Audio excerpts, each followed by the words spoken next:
Ilya Bryzgalov once stared into an HBO camera and told millions of viewers that compared to the universe, we are nothing. Humongous big, but still tiny. This was a starting goalie making $9 million a year, using his intermission interview to discuss whether Bears understand English. Hockey breeds weirdness like no other sport. Goalies spend 58 minutes per game alone with their thoughts. One lucky bounce changes entire careers. Half the year you're trapped in frozen cities where the sun sets at 4 p.m. No wonder players get strange. Today, I'm counting down the 10 weirdest NHL players who somehow made it work, starting with number 10 and building to the most gloriously bizarre player in hockey history. Number 10, Tim Thomas. Picture this. You're 28 years old, bouncing between Finland and the minors, and every goalie coach says your style is wrong. Thomas played like someone strapped pads to a golden retriever and taught it to stop pucks. He'd charge out 15 feet, dive sideways, make saves with his mask. But let me paint you the full picture of Tim Thomas weird. This guy would show up to practice wearing a plain white mask, no logo, no design, like he bought it at Canadian Tire. His equipment was held together with tape and prayers. While other goalies had custom everything, Thomas looked like he raided a lost and found bin. He'd stretch by hanging upside down from the crossbar. His pre-game meal, peanut butter sandwiches, every single game cut diagonally because triangles taste better than rectangles. 2011 playoffs roll around. Thomas posts a .940 save percentage. Not good, not great, but .940, which is like batting .500 in baseball. Impossible. Game 7 against Montreal, Thomas makes this save where he's completely on his stomach, both legs in the air, and somehow gets his blocker on a shot heading top corner. The replay shows him smiling while he's doing it. Smiling. In Game 7. The Bruins win the cup. Thomas wins everything. Vezina, Conn Smythe, probably mayor of Boston if he wanted. Then, plot twist. He vanishes. Takes a year off to live in a bunker in Colorado. Just gone. Posts on Facebook about government conspiracies, preparedness, 3-day food supplies. His Facebook posts were longer than his interviews. Way longer. Later we find out he couldn't even watch hockey on TV because of concussion symptoms.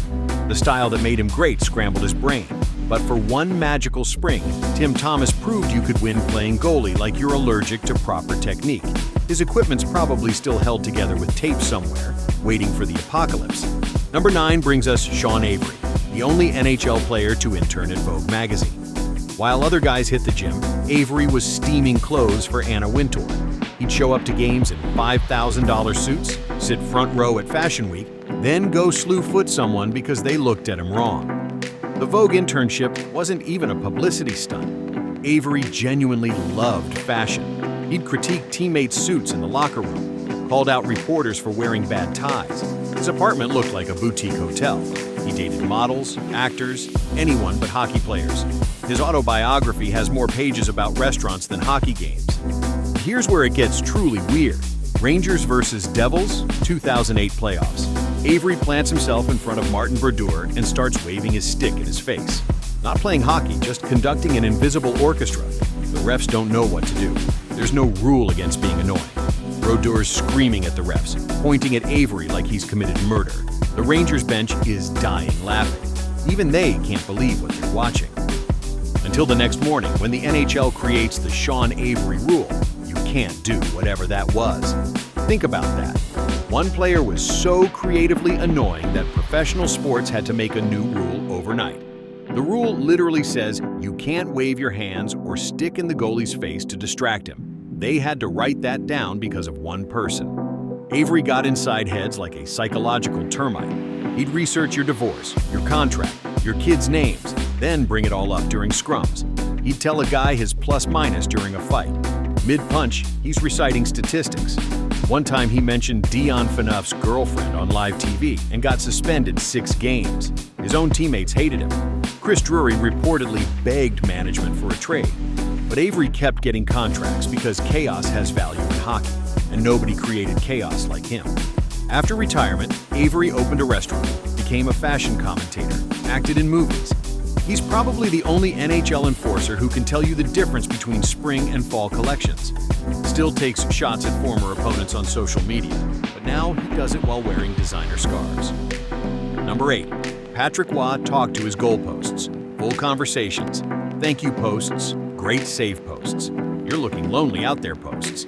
This isn't some quirky superstition. Wah genuinely believed the posts were sentient beings helping him win games. But the conversations were detailed. Wah would ask the posts about their day. He'd apologize if he let them down. During TV timeouts, cameras would catch him leaning against the crossbar, lips moving, head nodding like he's getting advice. His backup goalies said they'd hear him introduce himself to new posts at away rinks. Hello posts, I'm Patrick. We're going to work together tonight. But Wah's weirdness extended beyond post conversations. He'd refuse to skate over the blue lines during pregame, taking elaborate routes to avoid them. He'd only drink from water bottles labeled with specific numbers. If someone used his water bottle, he'd get a new one rather than risk contamination. He once fought Mike Vernon at center ice, two goalies throwing haymakers while their equipment made them look like Rock'em Sock'em robots. Wah would also skate to center ice during warm-ups, stop at the exact same spot, and visualize the logo talking to him. Every game, his teammates just accepted it. What are you going to say to the best goalie on earth? Stop talking to inanimate objects? The objects were helping him win. One time in Colorado, the arena crew accidentally melted the center ice logo during resurfacing. Wah couldn't do his ritual. He gave up 7 goals. Coincidence? Wah didn't think so. Neither did the arena crew, who got fired. Number 7, I need to tell you about Dustin Byfuglien. Big Buff was 260 pounds of pure chaos. He played defense like a wrecking ball that learned to skate, forward like a ballerina who could kill you. Coaches gave up trying to define his position. He was just Byfuglien, destroyer of worlds, scorer of goals. His pregame routine was legendary. Byfuglien would eat an entire pizza by himself 2 hours before puck drop. Not a slice, not half, an entire large pizza. Teammates said he'd order different toppings based on the opponent. Pepperoni for division rivals, Hawaiian for West Coast trips, meat lovers for playoff games. The Jets nutritionist gave up trying to change him. You don't mess with a routine that works. On the ice, Byfuglien played by his own physics. He'd coast through the neutral zone like he was on a Sunday skate, then suddenly accelerate to freight train speed when he felt like hitting someone. His hits weren't just hits, they were extinction events. He once hit Jake Muzzin so hard that Muzzin's helmet flew into the 8th row. A fan caught it and tried to keep it. That's how hard Byfuglien hit. Souvenirs for the crowd. 2019 training camp starts. Byfuglien doesn't show up. Not injured, not holding out, just gone. Turned out he was on his boat in Minnesota, fishing, thinking about whether he wanted $14 million or happiness. He chose happiness. His agent couldn't reach him for 3 days because he was in a fishing spot with no cell service. When he finally called back, he said he was keeping a muskie and retiring from hockey, in that order. Walked away from guaranteed money because the fish were biting and he didn't feel like playing hockey anymore. The NHL had never seen anything like it. Imagine being so comfortable with yourself that you ghost a professional sports franchise. The Jets held press conferences where they literally said, "We don't know where Dustin is." Local news started checking fishing lodges. He was living his best life while lawyers figured out how to void $14 million. His playing style matched his life philosophy. Do whatever feels right. He'd coast through entire periods, then suddenly decide to end someone's career with a hit. He'd show up to camp overweight, get benched, then lead the team in scoring. Rules were for other people. Byfuglien was vibes only. 260 pounds of vibes. Number 6 takes us back in time to Glenn Hall, who threw up before every single game. 502 consecutive games of puking.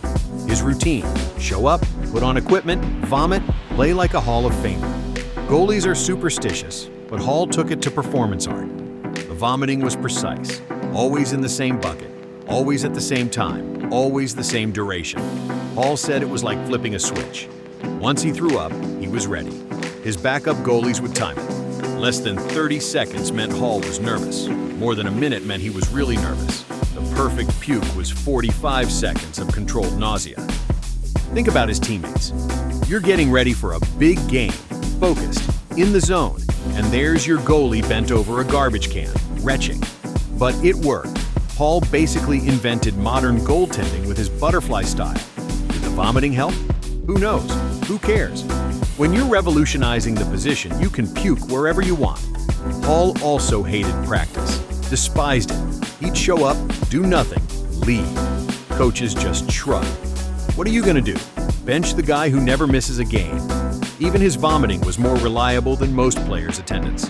When he finally retired, he said the thing he'd miss least was practicing. The thing he'd miss most? You guessed it, the pregame ritual. He kept the bucket. Number 5. Ilya Bryzgalov, the philosopher king of chaos. The universe quote was just the beginning. Bryzgalov would spend interviews discussing why his dog was lonely, how to build rockets, whether NHL cities had good museums, the sociological impact of Soviet hockey systems. But let me give you the full Bryzgalov experience. This man once spent an entire intermission interview explaining why he was afraid of bears. Not a quick mention, a full dissertation on bear psychology, bear habitats, and bear attack statistics in North America versus Russia. He concluded that Russian bears were scarier because they'd survived communism. The interviewer just nodded like this was normal analysis. His teammates in Phoenix made a Bryzgalov bingo card. Squares included, mentions Cosmos, discusses bears, references Russian literature, compares hockey to chess, brings up the Soviet space program, quotes philosophers nobody's heard of. They'd play during his interviews. Someone always won. Double bingo if he mentioned aliens, which happened more than you'd think. Bryzgalov's approach to saves was equally philosophical. He'd let in a soft goal and explain that the puck wanted to be in the net. Who was he to deny its destiny? He'd make an incredible save and credit it to understanding the shooter's psychological state. He once told reporters he could tell what players ate for breakfast by how they shot the puck. Eggs meant high shots, cereal meant 5-hole. The Flyers signed him to a 9-year, $51 million contract based partly on his personality. Management thought his calmness would stabilize the team. Instead, he told Philadelphia media that the city had too many museums for him to focus on hockey. He spent more time at the Franklin Institute than the practice rink. When criticized, he responded that Americans don't appreciate culture, then made 40 saves that night. But Bryzgalov backed it up on the ice. Career .912 save percentage, which is like being consistently pretty good for 15 years. He'd stone you on a breakaway, then explain how your shooting angle reminded him of Euclidean geometry. He'd give up a soft goal, then shrug because in the grand scheme of the universe, who cares about one goal? The coaches went insane. Fans fell in love. How can you not? His best quote might be when asked about his mask design. Most goalies have fierce animals, intimidating graphics. Bryzgalov had a picture of a tiger in space. Why? Because the tiger is like the most powerful animal on Earth. But in space, tiger is nothing. Like humanity, we are all tigers in space. The reporter just stared. Bryzgalov stared back. Neither blinked for 17 seconds. Number 4. We need to talk about Brent Burns. Picture a Viking who got lost, decided to play hockey, but kept all his Viking hobbies. Burns owns a ranch with zebras, ostriches, and pythons. He's shown up to practice with snakes in his bag. During the playoffs, his beard gets so massive it affects his helmet. He refuses to trim it because the beard has powers. The ranch is real and it's spectacular. Burns doesn't just own exotic animals, he's trained them. The zebras come when called. The ostriches play soccer with him. His Instagram looks like National Geographic had a baby with the NHL. Teammates visit and leave terrified. Joe Thornton said he saw Burns wrestling an alligator and wasn't sure who was winning. True story. Team bus can't fit through McDonald's drive-thru. Burns convinces a random family to let him use their car. Orders 100 cheeseburgers. Not for the team, just for Burns. The family's probably still telling that story. What they don't know is Burns gave 90 of those cheeseburgers to homeless people around the arena. The other 10? Breakfast. His house has a room dedicated to reptiles, temperature-controlled, special lighting, the works. He'll FaceTime with the snakes during road trips. Equipment managers have found snake eggs in his hockey bag. Burns claims they help with luck. Nobody argues because he keeps scoring 60 points a season while looking like he lives in the woods and fights bears for fun. He plays hockey exactly how you'd expect a man who owns zebras to play hockey. Pinches at the wrong time, scores anyway. Takes shots from impossible angles because why not?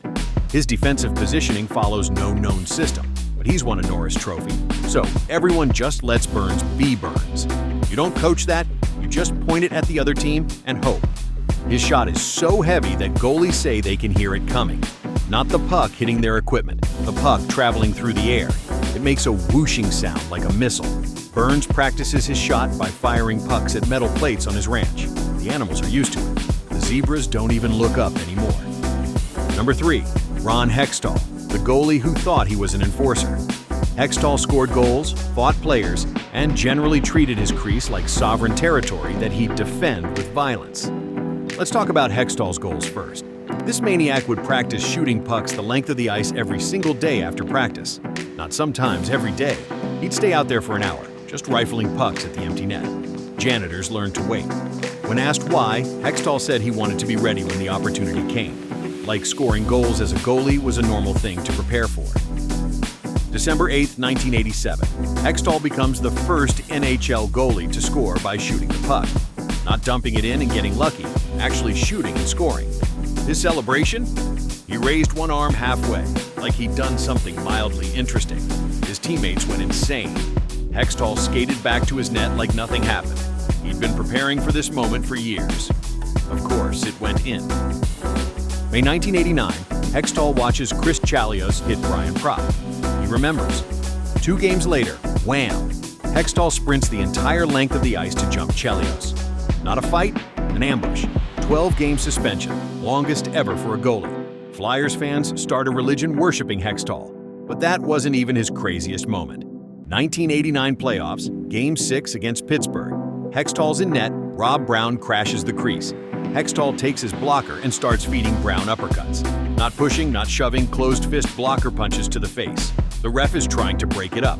Hextall won't stop. He's still throwing punches as they're dragging him away. 8-game suspension. Flyers fans build a statue. His penalty minute total? 584. That's fourth-liner enforcer numbers. From a goalie, opposing players would score and skate away quickly because Hextall might snap. He'd slash your ankles for screening him. He'd fight you for looking at his crease. He'd score empty net goals, then fight you for letting him score. Absolute madness. Glorious madness. Number 2. Before we get to number 1, let me tell you about Dominik Hasek, the dominator who dominated by doing everything wrong.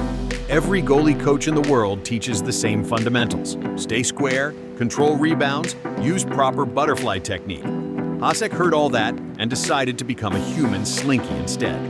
His style came from playing soccer as a kid in Czechoslovakia. Hasek was a forward who dived to head balls into the net.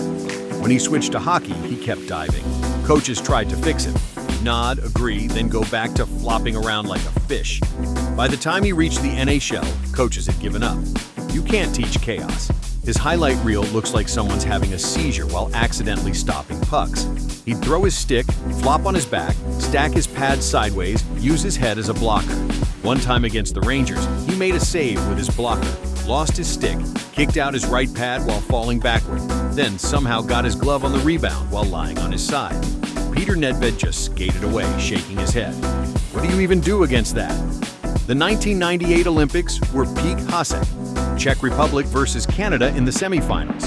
Canada has Gretzky, Lemieux, Waugh, basically an all-star team. Czech Republic has Hasek and Prayer. Hasek stops everything. Gretzky can't score. Lemieux can't score. Lindros, Shanahan, Sakic, nobody can score. Hasek's rolling around like he's on fire, making saves with body parts that shouldn't be able to make saves. Czech Republic wins 2-1. Gretzky calls it the most frustrating game of his career. In the gold medal game against Russia, Hasek does it again. The Russians have Burr, Fedorov, all these legendary scorers. Hasek stops them all. His technique? There isn't one. He's just faster than everyone else at being weird. The Czechs win gold. Hasek becomes a national hero. They put him on currency. Not metaphorically, his face is on actual money. 6 Vezina trophies, 2 Hart trophies as MVP, career .922 save percentage when league average was .905. Olympic gold. Hasek proved that being weird isn't a bug, it's a feature. Goalies still try to copy him. They can't. You can't teach whatever Hasek was doing because Hasek didn't know what Hasek was doing. Pure instinct wrapped in foam pads. The best Hasek story comes from Chris Osgood, who backed him up in Detroit. Osgood said he'd watch Hasek in practice and have no idea how he stopped anything. The puck would be going in, Hasek would do something that defied physics, and suddenly the puck wasn't going in anymore. Osgood gave up trying to learn from it. You might as well try to learn from a magic trick. Number 1, the weirdest NHL player who made it work has to be John Scott. Not because of how he played, but because of what happened when the internet decided to break hockey. Scott was your typical enforcer. 6'8", 5 career goals, there to punch people. He'd played for 7 teams in 8 years, the hockey equivalent of a substitute teacher. His job was to protect skilled players and occasionally remind opponents that actions have consequences. He was good at his job. That's all anyone expected. Then came 2016. The NHL opens all-star voting to fans. The internet, being the internet, decides to vote for the worst possible player. John Scott becomes a meme. Reddit threads, Twitter campaigns, everyone's voting Scott. The NHL watches in horror as their enforcer climbs the voting rankings. This wasn't supposed to happen. All-star games are for Connor McDavid, not guys who average 3 minutes of ice time. Scott was playing for Arizona when the votes came in. He's leading the Pacific Division. The NHL panics. League executives call Scott, suggesting he declined due to his wife's pregnancy. When that doesn't work, they get creative. Arizona trades Scott to Montreal. Montreal immediately sends him to their AHL team in Newfoundland. You can't be an NHL All-Star if you're not in the NHL. Checkmate, internet. Except Scott doesn't quit. He takes his family to Newfoundland, plays in the minors, and says he's still going to the All-Star game. The media goes insane. This becomes a bigger story than actual hockey. The NHL's being accused of bullying a player for being popular. Gary Bettman's getting roasted daily. John Scott's become a folk hero without playing a game. All-Star Weekend arrives. Scott shows up. The NHL, defeated, makes him a captain. What happens next breaks everyone's brain. Scott scores twice in the semifinal. His teammates, legitimate superstars, are feeding him passes. Patrick Kane's setting him up for one-timers. The crowd's going insane. Scott scores again in the final. They win the tournament. The MVP voting isn't close. John Scott, enforcer, minor leaguer, meme, wins All-Star MVP. They bring out a Honda Pilot as his prize. Scott can barely fit in it. During his interview, Scott can barely process what's happening. Are you kidding me right now? He's almost crying. The crowd's chanting MVP. His daughters are on the ice. His pregnant wife is crying. Brent Burns lifts him on his shoulders. Wayne Gretzky shakes his hand and says, "That was awesome." The NHL wanted to showcase skill and instead created its greatest moment because the worst player at the All-Star game became its biggest star. Scott knew it was a joke. Everyone knew it was a joke. But somewhere between the voting and the trophy ceremony, it stopped being funny and became beautiful. That's what makes Scott number one. He represents everything beautiful about hockey's weirdness, a sport that takes itself so seriously that fans can break it with democracy. A league where an enforcer scoring twice makes grown men cry. A moment where everyone, players, fans, media, everyone decided to be weird together. The best part? Scott retired right after. Went out on top. MVP of the All-Star Game. Made a movie about it. Wrote a book. Now he's a regular dad in Michigan who happens to have the greatest hockey story ever told. His kids can watch the video and see their dad, a career fourth liner, getting carried on the shoulders of future Hall of Famers. You can't script that. You can only live it. These 10 players remind us why we love hockey. Not just the speed or skill or violence, but that someone can talk to goalposts, own zebras, disappear to fish, wave sticks at goalies, puke before games, discuss the universe, fight as a goalie, play like a slinky, get voted into an all-star game as a meme, and somehow, some way, it all works.